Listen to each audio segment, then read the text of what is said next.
Twitter. Twitter that happens to be owned by Elon Musk, who paid a huge amount of money for it. He overpaid, but, well, $44 billion. A lot of money, isn't it? Yeah. Well, Elon Musk, a few weeks ago, he decided that, well, he's probably part of his mindset all along about freedom of speech and all that sort of stuff. Unless you're saying things against him, and then he'll block you, or he'll, ban you, or he'll put in time out, or stuff like that. Yeah. The man's a narcissist. But there you go, that's Elon Musk for you. You're not going to change the bloke. He's always been that way, quite frankly.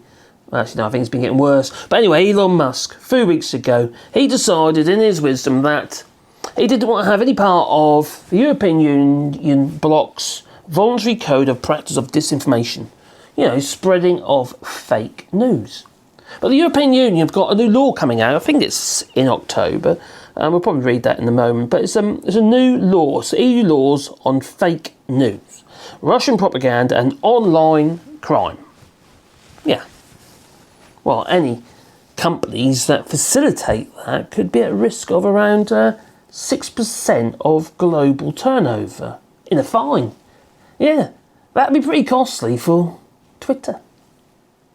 That'd be for every single instance they find.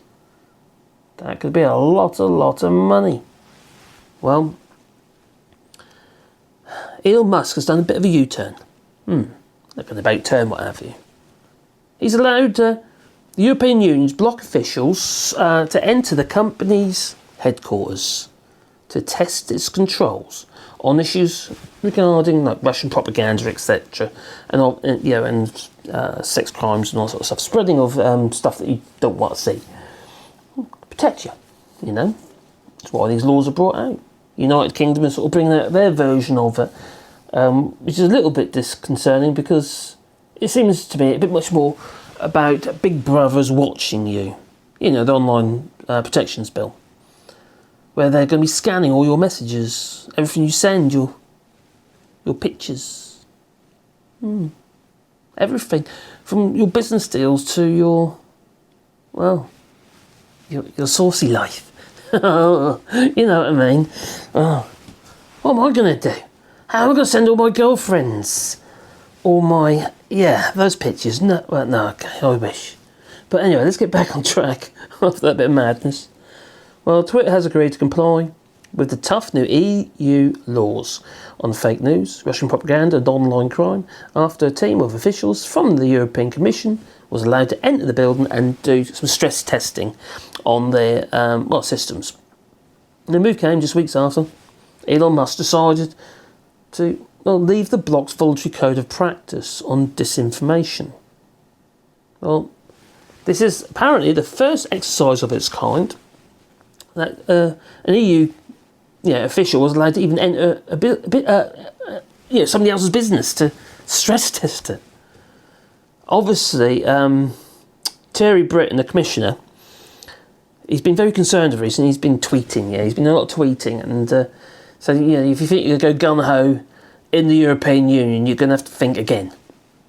Yeah, will come once that law comes into power, because it's a rules-based system. You see, the European Union. If the rules have been broken, they'll jump on you like I don't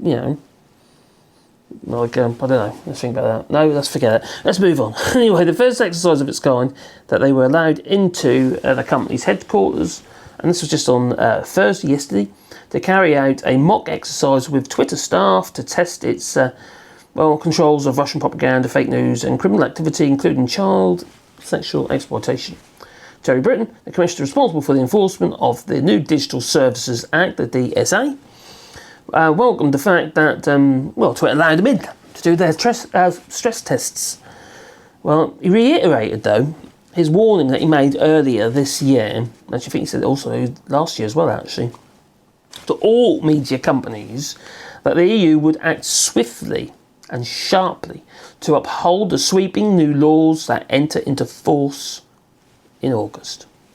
When it comes to online crime, he says, there can be no half measures.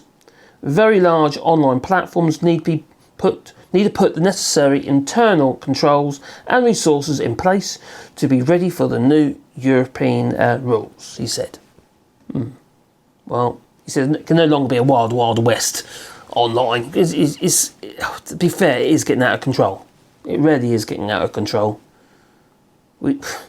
Misinformation is, well, that's how we got Brexit, isn't it? That's how you got, Alexander Boris Johnson. That's how we got Donald Trump. Oh my God. And the water is rather wet.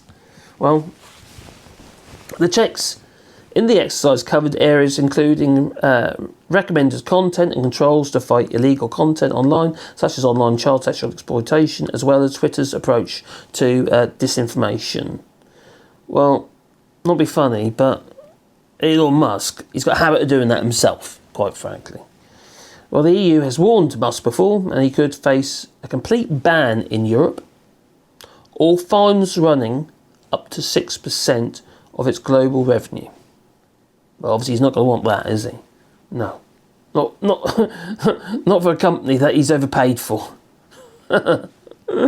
Well, Breton also said on the 2-day visit to Silicon Valley, he said that Twitter still had a long way to go to get ready. So they're not, then obviously, well, I take it they probably failed then, really. The Twitter's taken the exercise seriously, apparently, and has identified the key areas on which it needs to focus to comply with the DSA. Well, it was only 2 months ago, you see, before the new EU regulation kicks in.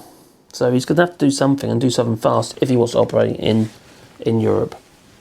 And I hope other companies will follow suit and do what they need to do, because obviously everybody suffers from this.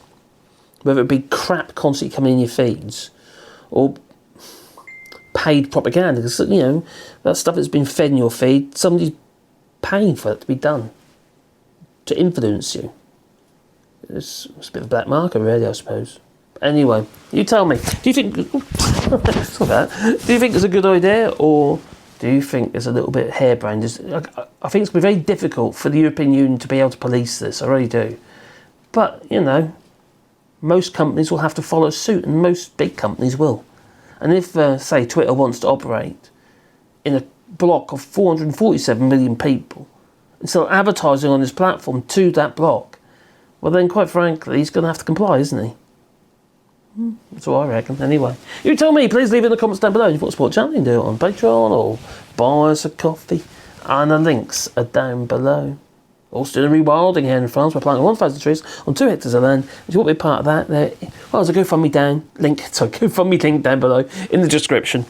And basically, you buy a tree, and we'll put a tree in the ground on your behalf. But also, as woodwork, I'll make a sign to go with the tree, with a row, and with your name on, or maybe in the memory of a loved one or a pet or whatever. So, also making bat roosts and bird houses, etc. as well. Yeah, it's all about the little animals, you see. Yeah. Anyway, it's time for me to go. So, ta-ta.